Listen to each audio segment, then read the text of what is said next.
Hi guys, and welcome to my 16th tutorial on Visual C++ 2010. And in this tutorial I'm going to talk about files and input and output. You will learn how to input your strings, numbers, whatever you want into the file, which is plain text file, a txt, a simple one, and also how to extract the information, so how to get information from the file and maybe use them for whatever purposes you want. Now, as you can see, I have my basic solution and basic libraries and stuff like this. So, first of all, we have three different libraries we can use for file input and output, file streams. First two are separate libraries of input and output. One is ifstream, which is input file stream, and the other one is output file stream, offstream, basically. So first one can basically allows you to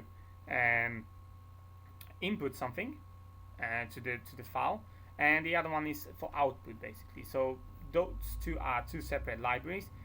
One is for input, one is for output. But then we have the third library, which consists of both functions. Now both functions can be used by this library, and sometimes it's always I prefer to use actually the third library, which is fstream, and that contains both functions, because I don't have to include two libraries and I don't have to mess around with this. So instead of doing two libraries, you can simply add and include the fstream library. The fstream library will allow you to input and output your things, your data into and out of the text files. We will do the text files because we also can operate on the binary files. I'm not going to show you this because mostly I don't think anyone on the basic level will operate on binary files. But if you're interested, just search the internet. It's pretty much similar with the binary files. Maybe in the future, I'll create an additional tutorial for the binary files, but now just the plain text files will be sufficient enough. So okay, we have the library, and now we have to create the object of this library. As always, we have to create objects of the libraries and to be able to use stuff from the library. Now, to create the object, you already know fstream, so the name of the library, and the object name, so new file, for example. You already know how the objects works, because I explained this in previous tutorial, I believe, or couple tutorials previously. So basically, we have objects works on pretty similar basis as the string. We have available methods. In this case, methods will be taken from the fstream class. Therefore, all the methods are in this class we can use, such as file connected methods, such as, for example, is opened. Is one of the methods we can use with fstream. The method checks whether the file has been opened or not, and sometimes it's very crucial to add this kind of things, but you will see in a moment. So new file, and dots, you see the methods, of course, and we can use all those methods in this list. Now, the most important one at the beginning is to open the file we want to operate on. And to open the file, we simply use the open function, and inside the bracket you state the file name with the extension type. You have to include the extension type of the file, such as txt, and close it. And so example, txt. I've created the file because you have to create one, and the file has to be in a specific place as well. Now, if you go to your directory of your projects, and this is my project, and inside you have the project name as well. Go inside, and you have those files here. You don't go inside the bag, just outside in this file directory. Create a file which is text type, and you can leave it empty. As you can see, it's empty, and it has to be in this place. Now, You can also, for the ease, you can add the resources. You can add example. You can add this file by just adding existing item. When you have it, you can just add this already added. And when you do this, you will have a file, your file, which is empty at the moment, with all the data when it changed. But I will show you this in a moment with a normal method, just simply opening this one. And nevertheless, this is how you open the file. Now, when the file is open, you can input something to the file, for example. So if you want to input something, you can use the new file, which is the object, and sign for the input, like we do with scenes and couts. You can just simply use those arrows and input some kind of string, for example, like this, and it works perfectly fine. And this is a line, and this is a line, and this will be inputted to your text file. Now, if that is it, if you, for example, inputted all you wanted, you finished with your file, and you have all the details inside, for example, and you want to finish the operation, you have to close the file. Now, if you want to close it, you have to new file dot close. You have to close the file, otherwise this will not be saved, and in probably all the cases you will get an error which states that the file has been some kind of problems with it, whatever it is. But you will get some kind of bug errors, and it's not really useful to get those. And that's why you should close the file after your operations are finished. You close the file, and you can run the program now without any type of problems. So if you just press run, I will have a simple console with nothing in it. I can just close it. Still, there's nothing in the console now. But if I go to my file, you'll notice that the empty file now contains this line, this string, which is this is a line. Simply added this line to my file. Okay, so that's how it works basically. You can add more of them. You can also add variables. So it's not really a problem, or there's no issues with adding variables. You can create new variables, string variable, add a string specified by user or otherwise, and add this to your file. Now, if you want to output something, this is a different story now, but we will talk about this later on. First of all, I will show you some flags. Now, when you use fstream, fstream uses both operations, so input and output. Now you can set some flags for the document in here after the comma. You can set some modes. So for example, iOS with this sign and set some kind of flags which will allow for example, different type of things. I don't have the whole list of this, but you can, for example, allow the file to be opened only for the input or opened only for the output. You can allow to be, for example, I don't know, reading from the specific point of the file, or I don't know, even ask for the binary file. So there's lots of things you can actually do with it. Let me find something actually should be in here. So for input, this will make the this flag is for making this for the input operations only. So when I have iOS with this operator I will simply allow this to be inputted. The file will be only available for input operations. Again, if I change it to out, it will be available for output operations. If you want to add both, you can do something like this: iOS again and out, like this. So now this file is available for both operations at the same time. If you want more, of course, again, add the same sign and add another flag. Now, there's also a way to check whenever the file is open, as I mentioned at the beginning. If you want to check first if the file is open, then you have to use an if statement. So if new file that is open, there it is. If it's open,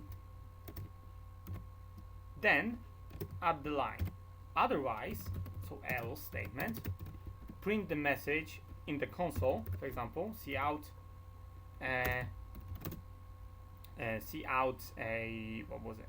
Okay, the message, for example, and this okay, for example, the file does not exist, like this. So for example, like this. Now if the file is not opened for some reason, for example it's not in the correct place or the name is wrong, you will see this line. Otherwise you won't see any line, you will just straight add this new line to the file. Now if I run it, you will see the console is empty, which means the line has been added. Now if I, for example, move the file, so I move it here, for example, there is no file in here. Now if I run it, you will see the message, the file does not exist, because it's in the wrong place, and therefore I cannot sorry, I cannot add lines, or I cannot do any kind of stuff with it. So that's why it's very crucial to place your files in the correct place. Okay, so as you can see, the file has a line. Now if you want to what else can you do? If you want to output something, well, let me just add some kind of lines to it. Okay, line to do something like, okay, doesn't matter, 3 lines. Okay, save. Okay, I have some kind of lines in my, some kind of data in my file. Now if you want to for example output something, you can use ifstream, because this is the fstream which contains both libraries. It's like a combination of both libraries. You can use fstream or offstream, ifstream I mean, libraries as objects, to create objects of the libraries. So you don't have to create objects of fstream. You can create library object of the ifstream or offstream. So it's up to you actually. So if you want to create a library object, sorry, of the ifstream, you can say if stream and new file, like this. You will have a new object of this library, and now new file, actually wait, new and now if you want to output something from the file, you will need to open the file first. So as well, new file, open, and again state the document example.txt. Don't have to state any kind of flags for it for now. You can play around with this later on, and put in the while loop, for example, for loop, because we have more than one line. So we can create a while loop now, and inside this while loop we say new file dot and eof or end of line, basically this end of file. End of file indicates do something while the document is ended. But I'll add the not operator, so do while the end of file, there is no end of file. So do it while you get to the end of file, basically like this, to not confuse you. You have to add the not operator, because if you don't add it, you won't get any results. And now you have your while loop. You can use I don't know if you can use for loop, but it's better to use actually while loop, and with that kind of condition. Now new file, the eof or elf, whatever you like to call it, end of file, it will do the loop until the file reaches its end. And inside we have to get the line, each line, or basically each element of the file, and we can print it out. And for that reason, I probably will have to I have to include the string I will have to include the string because it will be get line. So what you do now, you have to say new file that gets get line, and inside the get line you have to specify the variable, which is of character type, mostly character. It's better to use character types. Sorry, and the range or the size of this of the available characters in this file, which you can get to your own output. Now, new file get line of course needs some kind of variable because I don't have one. I have to create and it doesn't have to be it can be actually a variable. It has to be array. So some kind of array, let's say I know red, and give it 300 characters like this array, and inside just say red space and the count, so 300 like this. Now if you want to print it, you simply say cout red, oh sorry, not this one, end line. Can end line because it will be printed in the same line, which will get messed up. Now if you run this, okay, I have to also close the file, so new file dot close, not close, okay, like this. And now if you run this, you will everything from the file will be simply printed out to you on the console. As you can see, this is a line 23, and we are long. So the same thing is outputted that's inside this file. Now there is a second method you can use, and that is not using getLine.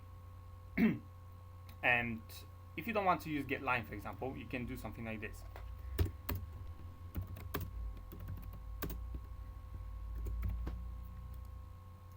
Now what this does, it will get each element that if you want to print the whole line, and then you have to use a getLine method, because it will take the whole line and then you can print it out or you do something with it, checks whatever you want, and this method will take the characters up to the space.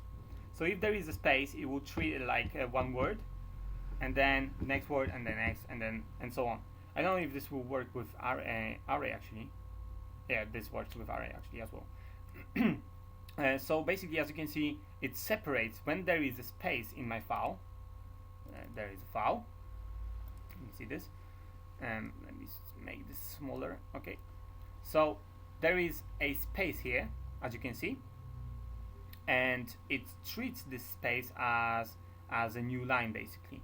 So it will take these characters up to the space, print it, and then after the space, new characters and new characters and new characters like this. So you print out everything, but it will count the spaces. So if there is a space, it will break it, space, break it, space, break it, and so on. So if you don't want for this to happen, it's always better to use the get line, as it will take the whole line of the strings of the string, and you can then compare it, for example, with different strings, or you can check the characters long, count, whatever you want to do with it, you can do, because you have it in your array or the variable. So that's pretty much how you do it with your input and output. So that's very simple. That's very simple use. As I said, this one is used if you want to, for example, just take a simple each word, because after word you space, so each word will be printed. If you want to separate into words, and the other one, and the get line, is used when you, for example, want to take the whole line and store it, for example, in a string, and then move to another line, and so on. So depends on what type of use you want to do. I showed you the flags, I showed you pretty much the input and output. There are also some flags you can do with you could see probably some of them while I was searching for different methods. There are some bad, for example.